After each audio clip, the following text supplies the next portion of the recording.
tell me a little bit about your journey and what you started off doing, what you focused on, and what you're working on now. Okay, I started off just doing my own family history. My blog, Carolina Girl Genealogy, just started because I wanted to tell family stories. And I remember the first time I pushed publish, I was scared somebody was going to read it. But that kind of built into, as I would post it, on social media, just people reaching out to me and asking me to talk about different things. And then I decided, well, maybe I should do some client work. So I started doing client work.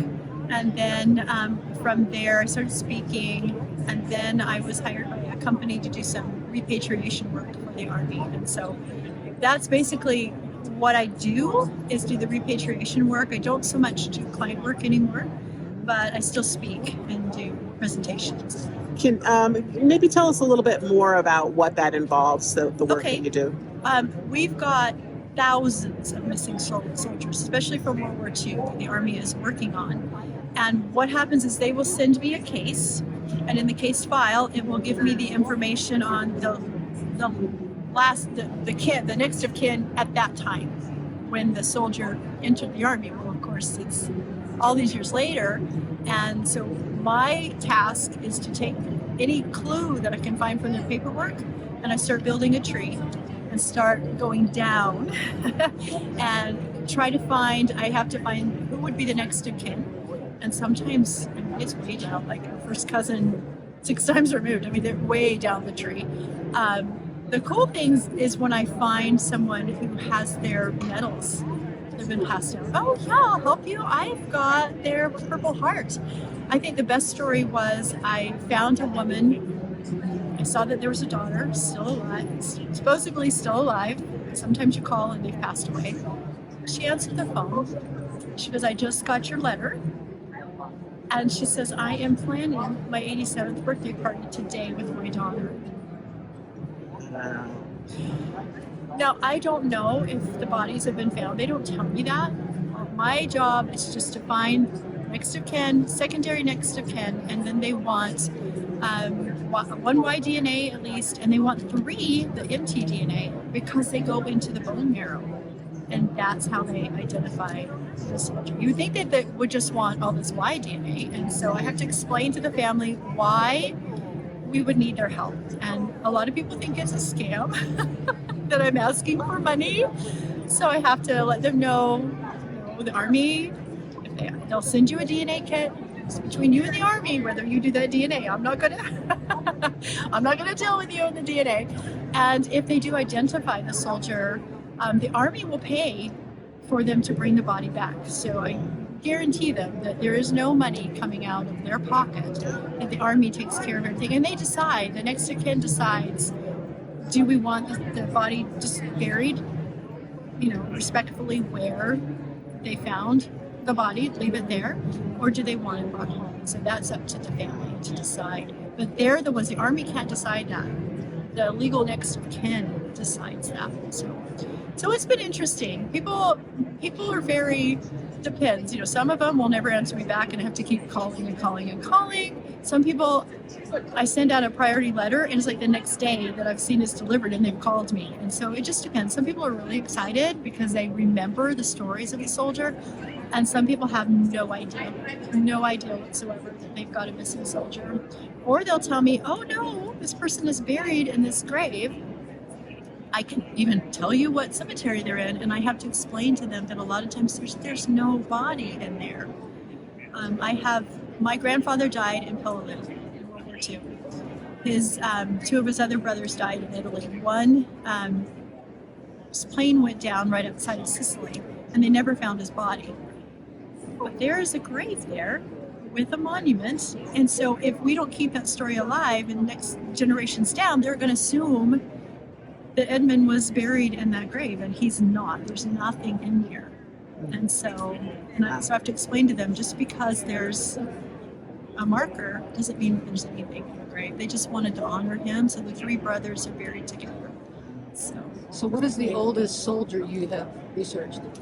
The oldest soldier? Well, they're usually young men. They're usually... No, I mean like World War II. We're only doing World War II. What I'm doing right now is just World War II. hmm I know that there's other groups that do other wars, but there's just so many from World War II. And I mean, most of these are just young men. Most of them never married before they left, and so they don't have children. Now, when they have children, that's happy dance time for me because it's easier to find. But a lot of times I'll find that the soldier was maybe the only child. And then his dad was the only child. His dad was the only child. And so I have to just keep going back up the generations and then try to come out and come down. There are times when we just can't find anybody, and I just have to write that in the report. There just is nobody. And that breaks my heart because I want them found and I want them brought home. I never know if what happens after I send my report. So the only time that I'm going to ever know that one of my soldiers came home is a news report, because you see that on the news, that a soldier has come home. And so I'll say, oh, it hasn't happened yet, but I'm hoping that I'll recognize the name of one of the soldiers that I work on. And I'll say, yes, they came home.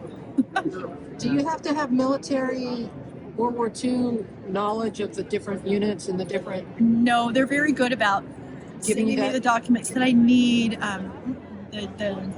the different ranks and what they're called now, and because they change over the years and their abbreviations change, and so we've got all that kind of information, and I get all the information that I need to send to the family, and the family gets a letter telling them that they've opened a case. I can't guarantee that the body's been found, but we really need their help in trying to identify the soldiers. And sometimes, even if it's not their soldier, it will rule out, okay, this guy's not him, so he must be another person from this unit, from this plane that went down, or from the soldiers we know are buried there. And so sometimes the DNA simply just rules them out. So that's hard, because I can't say, and some people get so excited. We've talked about this soldier all our lives, and I just have to say, I wish I could tell you that this case is open because they found him, but I can't because I don't know. I don't know. So I know that you have your hand in a lot of different things volunteer-wise. Yes. So tell me a few of those things that you're involved in, and tell me a little bit about the professional and hobbyist genealogy world, because I know you have your hand in a lot of things. I do. I'm on a lot of boards because I'm gullible. People ask, I'll say yes, right? Because I want to help. I'm currently on the NGS, the National Genealogical Society board. I'm the vice president of organization and management. So when they FGS merged with NGS, they needed somebody from the FGS board to come over. And so they said, will you do it? And I said, okay. And so I've been making sure that our societies have a voice in the new NGS, and that's been really wonderful to do. I'm on the SLIG committee, so I'm helping SLIG. While I'm here at RootsTech, I'm speaking, and I'm part of the influencers team, so that's fun because I get to interview people, and that's really fun. You seem to definitely you're definitely focused on more education. You're always learning is what I'm trying to say out loud. Yeah. Oh yeah, absolutely. So do you think what do you think is the line between a hobbyist and besides the payment part and a professional genealogist? Pretty much, I do think it's the payment part, because I'm sure that there are hobbyist genealogists out there that know way more than I do. So continue your education. And I do think that there sometimes can be a war between I'm a professional and I'm just a hobbyist. The point is you're finding family. The point is you're connecting your family. The point is you're learning your family stories. So if you want to hang out your shingle and take some money, that's fabulous. If you don't and you just want to find your family, that's fabulous too. We're both just as important. So I don't think there should be this, I'm just a this and I'm just a that. I think we're all in it for the same reason. And I'm in it to help other people find their family. And then I don't get to work on my own family. So there's pros and cons to each. So Yeah. So I've been running around asking all the professional genealogists this question. Okay. What's your number one tip for beginner genealogists? Just one. Number Education. Education. I really think it's education, because we do so many crazy, silly things when we first start out. We create our own brick walls. And if we just get some education, we can start out correctly. As a matter of fact, I'm giving this lecture tomorrow morning about becoming a professional genealogist, and that's one of the key points that we're hitting is education. Get your education so you know what you're doing, and then you don't have to keep going back redoing stuff. You know, so just get some education and understand what you're doing. And the genealogy world is full of people that are kind and want to work with you and want to help you. And so don't be afraid to reach out and ask somebody to help you, because we're all here and we root for everybody. You know, we want everybody to do well. We want everybody to find their family. So, yeah. So I had a general question about Roots Tech, and what are some of the things, let's just focus on this year, that you really are enjoying about this year's Roots Tech? Well, number one, we're back together. Our big family reunion is back together. And if you've never gone to Roots Tech before, you gotta go. Now, I know it's virtual and you can watch things virtually and some people can't travel, but if you can travel, there is nothing like being here. I mean, you could be sitting next to somebody in a class and start talking to them, and next thing you know, they're researching the same family. You're researching. So, you know, reach out and talk to people. Don't sit in a bubble. Go to all the classes that you need, or don't. Sometimes you don't even know you need a class. Sometimes you're tired and you sit and you don't even know what class is coming up next, and then you learn something from whoever's presenting. So it's just a fun atmosphere. People are just so excited to learn about their family and find out about things they didn't know about before, and see all these vendors that are here with things that can help you learn about your family. So just come. It's so much fun. Getting back to the repatriation. Okay. Repatriation process. Repatriation. Thank you. It's okay. Do artifacts come home with the soldiers? Like things? I'm sorry. I would assume so. I've got when my grandfather's body was returned, I've got his dog tags. But that's all that came with his dog tags. Now my grandmother may have gotten some other things, but who knows? I know that she had letters from him when she remarried. She gave away those letters, and so now we don't have them because she thought she was being maybe unfaithful. So I don't know what comes home because I'm not involved in that part. So I'm sure. So you never meet the family? I don't meet the family, but I have great conversations with them. And I guess we could meet. If a soldier was coming home and I knew I worked on that soldier, I would get myself there. Yeah. You know, and I would meet the family. So because the families that I do are from all over the country. It's not like because I live in South Carolina, I'm just doing South Carolina research and soldiers. So they're from all over the country. So are there a lot of people that do what you do? Yes, there are several companies that do what I do, and it's because there's so many missing men. There's so many, and they just want to bring them home.